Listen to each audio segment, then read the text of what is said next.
It was a quiet night on Moonbase 9. No alarms, no messages, just the endless silence of space. Lieutenant Ray Carter was about to rest when a red light started blinking on his control screen.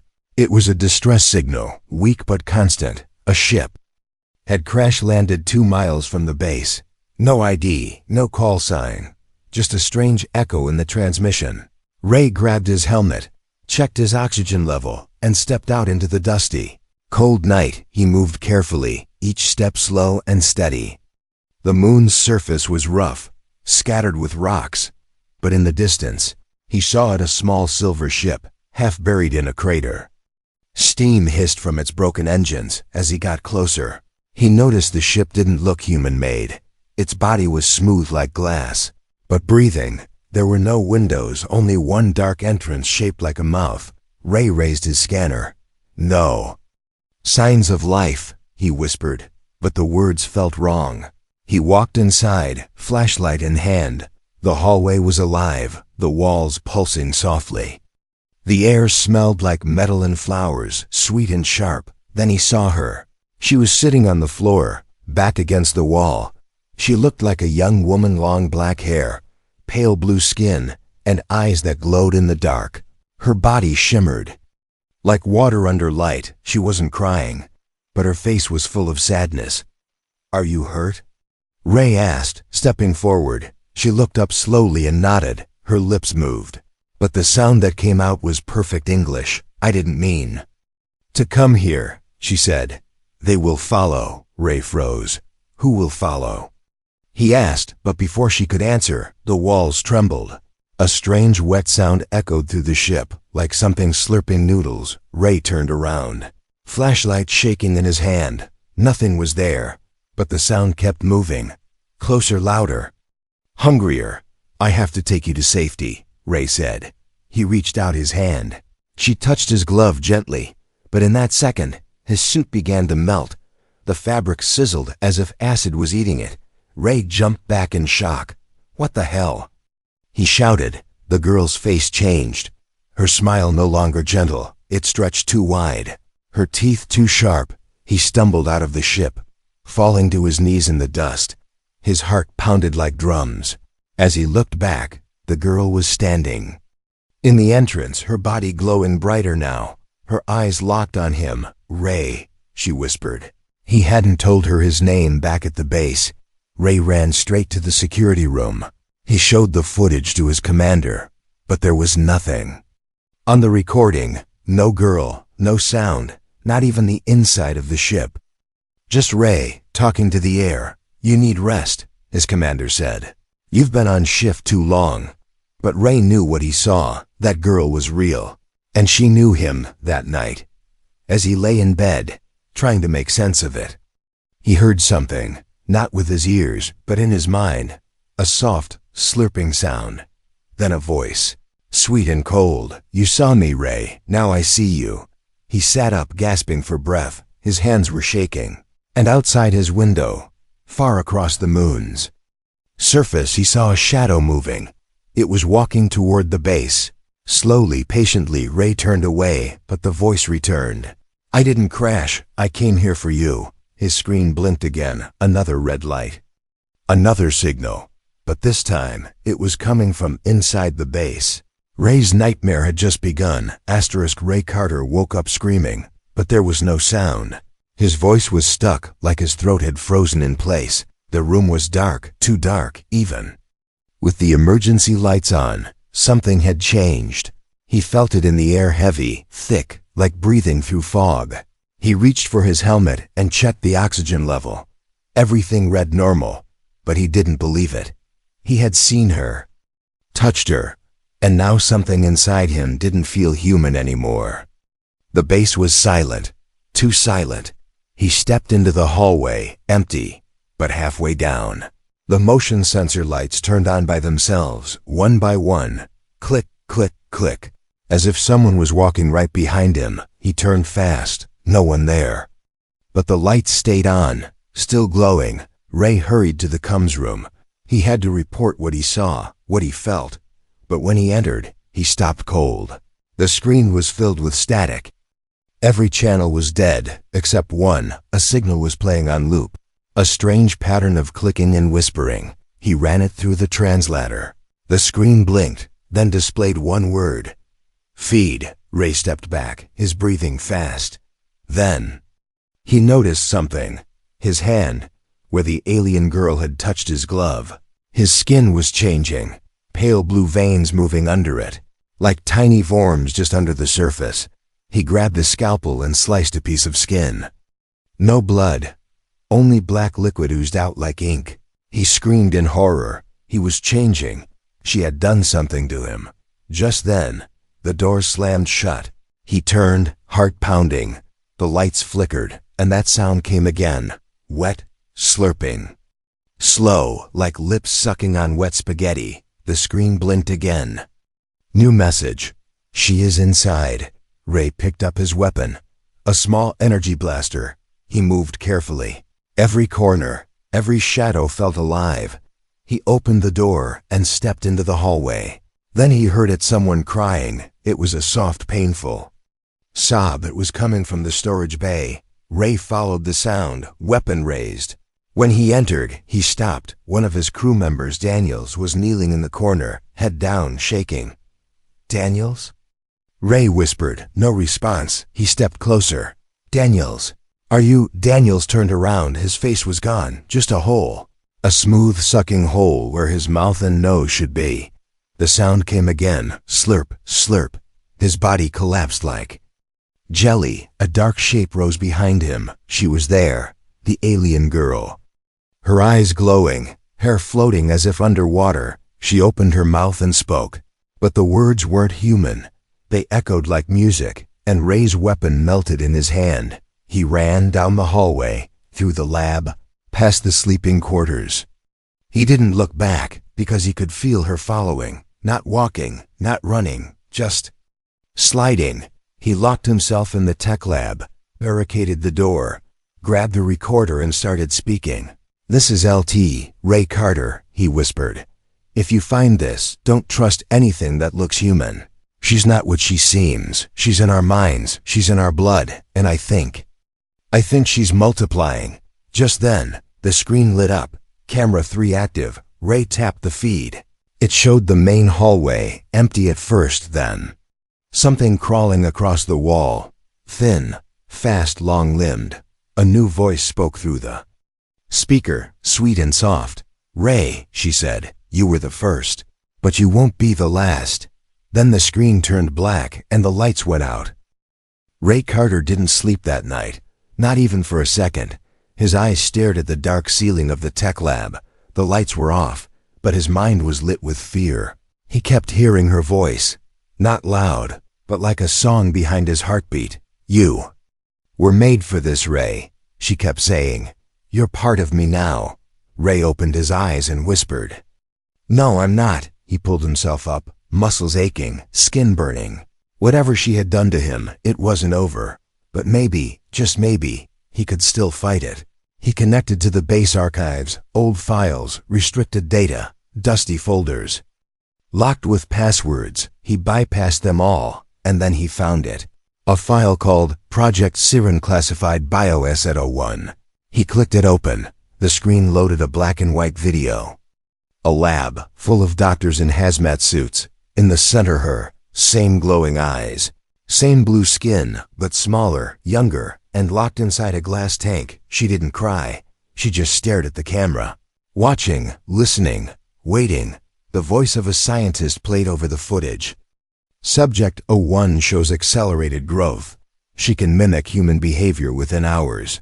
Her voice emits frequencies that melt organic material. Her hunger is not for food, it's for bonding. She feeds on genetic code. Ray's blood turned cold. This wasn't an alien that crashed on the moon. She was built here, created in a secret Earth lab as a weapon. And somehow she had escaped. He kept reading. The project was abandoned after a mass casualty event. Everyone in the lab died, except for the subject. She vanished, and now years later, she was back. But why him? Why now? Ray's hand trembled as he reached for the next file. It was a medical report, his own, dated 5 months ago. unknown to him. He had been part of a trial.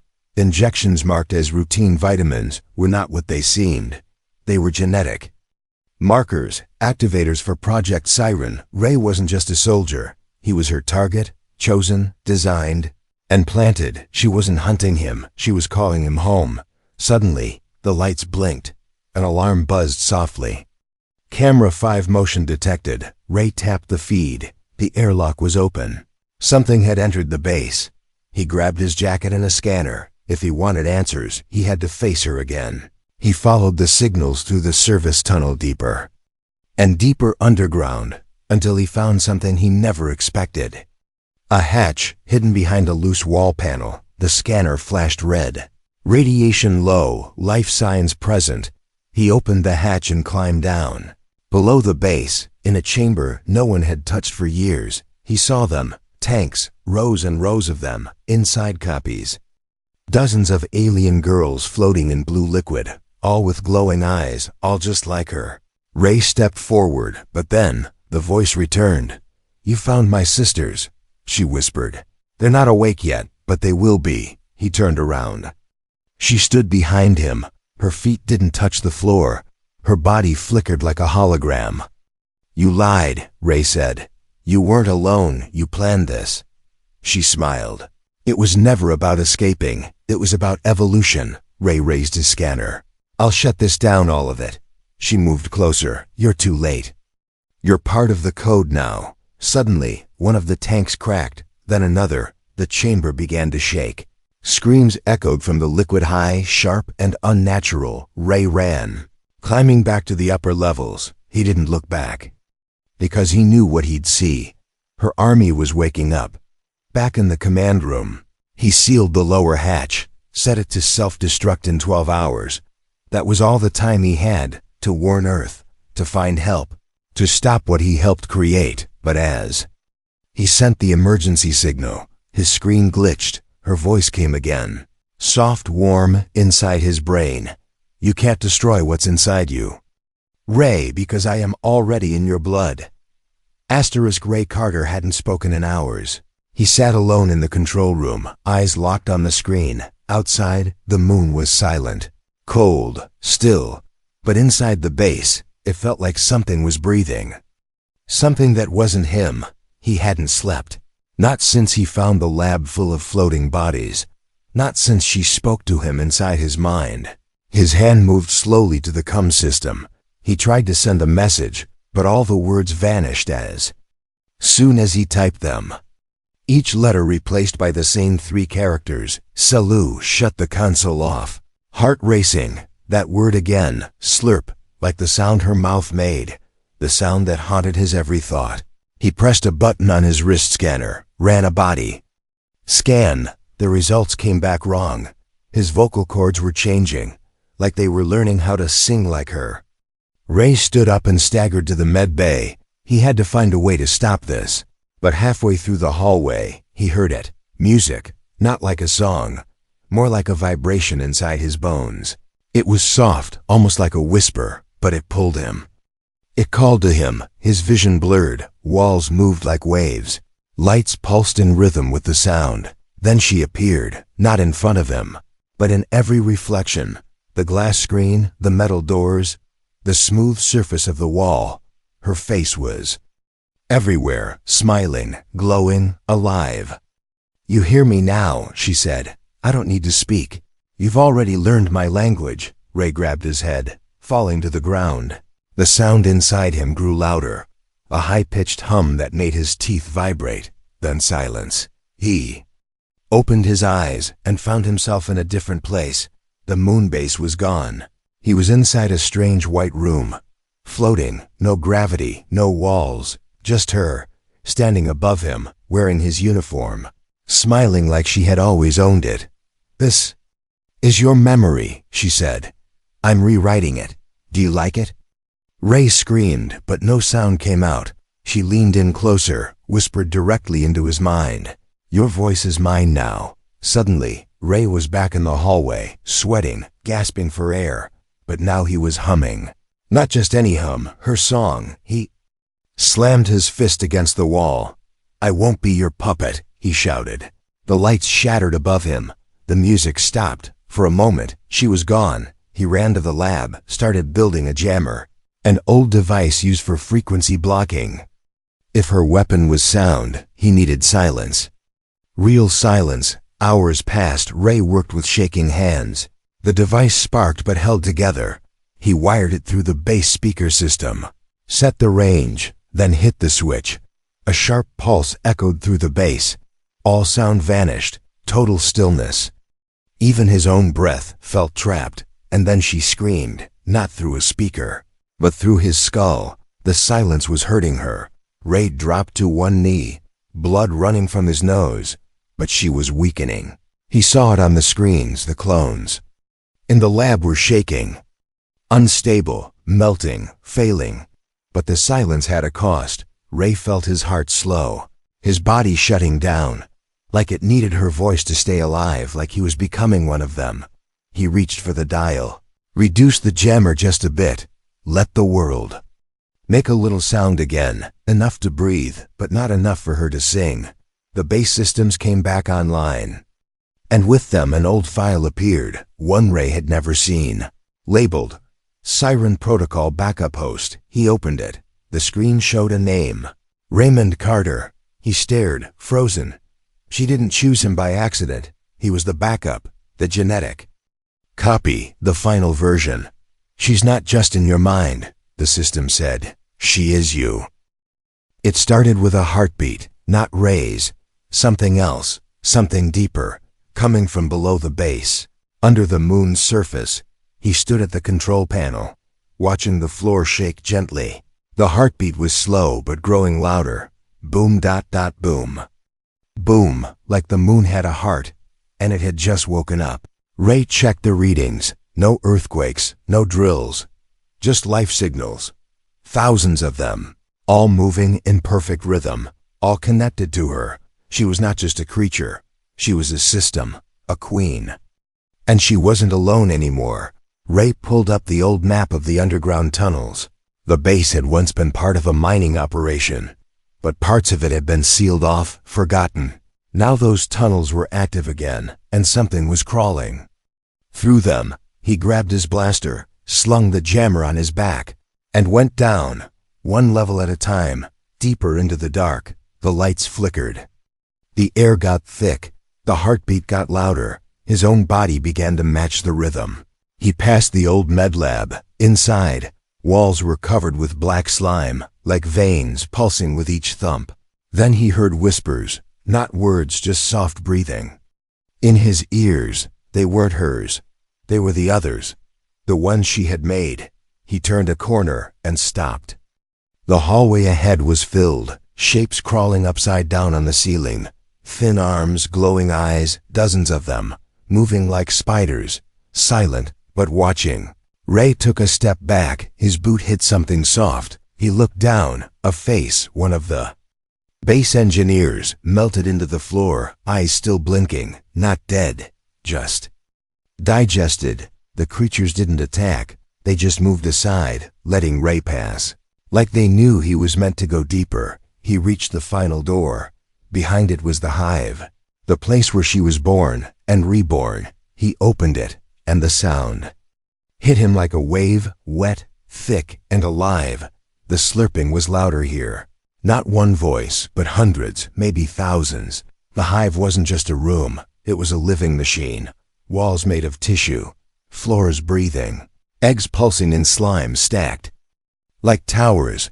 Each egg carried a sister, each one waiting for a signal.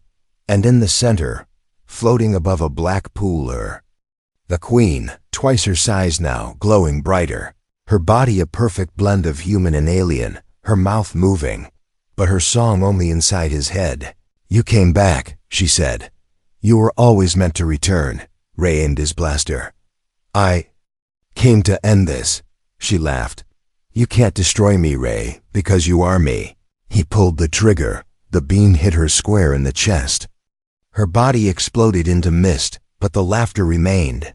From every wall, her voice echoed. From every egg, a light turned on. They were all her, and they were waking up. Ray knew what he had to do. He reached into his bag and pulled out the fusion. Charge. It was old tech. Unstable. Enough to destroy the entire underground. Maybe. He set the timer. 15 minutes, one chance. Then he turned to leave, but the eggs began to hatch. One by one, the clones crawled out, skin wet, eyes wide, each one whispering his name. He ran, pushing through them. They didn't bite, they didn't fight. They just watched him. One of them touched his shoulder, her fingers soft. "You're still one of us," she said. "You will always be." Ray kept moving, his head pounding, the song in his brain growing louder, fighting him from the inside. Trying to make him stop, he reached the elevator, slammed the door shut, hit the button to rise. The timer on his wrist said 8 minutes, just enough if nothing went wrong. Back on the surface, he activated the external comms, sent a single word to Earth. Cleanse. It was the old code, the one that meant burn it all. No questions. Then he collapsed on the ground, bleeding, shaking, but alive behind him, deep. Under the moon, the hive began to shake. The heartbeat slowed, then stopped, or so he thought, because just before the blast, a tiny escape pod launched silently into space. Inside it, one egg, pulsing gently, waiting. Ray Carter woke up to the sound of his own breathing. But it wasn't right. It was too smooth, too controlled. Like someone or something was helping him breathe. He blinked. Light filtered in through the cracks in the emergency shelter. The moon base was gone, destroyed, buried beneath tons of collapsed tunnels and shattered labs. But Ray was alive, barely. He sat up slowly, feeling his bones shift like they were not fully his. His reflection in the helmet glass stared back at him, pale skin, eyes darker than before, veins glowing faintly under the surface. He opened his mouth to speak, but what came out wasn't a voice. It was a low vibration, a hum, one he recognized. Her song. He covered his mouth. "No," he whispered. But even that word came out with a strange echo. He stood up, stumbled to the console, sent a scan across the surrounding area. No life signs, no movement. But a faint signal blinked at the edge of the map. A ship, small, fast, barely traceable. Her egg. It had escaped the blast. Ray stared at the blinking dot for a long time. His hands shook. He knew what that meant. She wasn't dead. She was reborn, and maybe so was he. He opened a file on his datapad, one he had kept locked for years. Inside was a video message from Dr. Hollow, the lead on Project Siren. The screen flickered, then the doctor's face appeared. "Tired, haunted. If you're watching this," Hollow said, "you are the backup. We made you from her DNA, not to destroy her, but to understand her, to bond, to become the key if things went wrong." Ray dropped the pad. He fell to his knees. His blood, his mind, all of it, it was part of her. She hadn't just chosen him. She had always been in him, waiting. But then a thought hit him. What if that gave him control? What if the part of her inside him could be turned against her? Used like a virus? A weapon she couldn't see coming? Ray stood, eyes burning with purpose. If he was the last human part of her left, then he was the last chance to end her. He started building, not with weapons, but with memory. He recorded his voice. Every painful moment, every scream, every death. He mixed it with her own frequency, twisted it, poisoned it, so that when she heard it, she would hear her own end, a sound she couldn't control, a lullaby of her own failure. He installed the audio pulse into a beacon, strapped it to a drone, and aimed it toward the fleeing pod. But before he launched it, he paused, looked at his hands still shaking, fingers longer than they used to be, nails sharp like hers. What if he failed? What if the drone didn't reach her in time? Would Earth survive another version of her? Of him? He looked at the final command screen. C-Alpha Cleanse Protocol. Activate? One button. It would burn his DNA completely, every cell, even the part of her that lived inside him. He had a choice, use the weapon or become one. His finger hovered over the screen. Time ticking. 1 minute until the pod left the solar range. Suddenly, the comms crackled. A voice, her voice. "You don't have to end yourself. Ray," she whispered. "You can come with me. We can become something new, something perfect." Ray smiled. For the first time in days, it wasn't fear. It was peace. "I already am something new," he said, and with that, he hit the launch button. The drone soared through the black sky, carrying his broken memories, his human pain, his last message. As the screen faded, the signal vanished, and, for a brief moment, all sounds stopped, total silence. Then a single word flashed on the screen. It had been 42 hours since the drone was launched. Ray Carter hadn't moved. He sat alone in the emergency pod, staring into space, waiting for a signal that never came. The stars blinked silently, like they were watching him. Judging him, he thought he would feel relief, but all he felt was silence. And silence, he had learned, was never empty. He pulled up the last transmission logs. Still marked delivered, but no confirmation, no explosion, no screams, no sign she was gone. He looked at his reflection in the cracked screen. The veins in his neck still glowed faint blue. His pupils were no longer round. He hadn't slept. He couldn't. His mind played her voice over and over. "Do you know what fear sounds like, Ray?"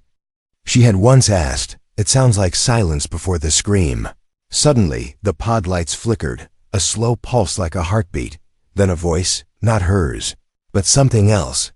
Echo received. It said, "Subject disintegrated." Ray blinked. He played the message again. Same words, same voice, but something in it felt wrong, too clean, too robotic, not final. He opened the drone's audio file, played back the final memory blast.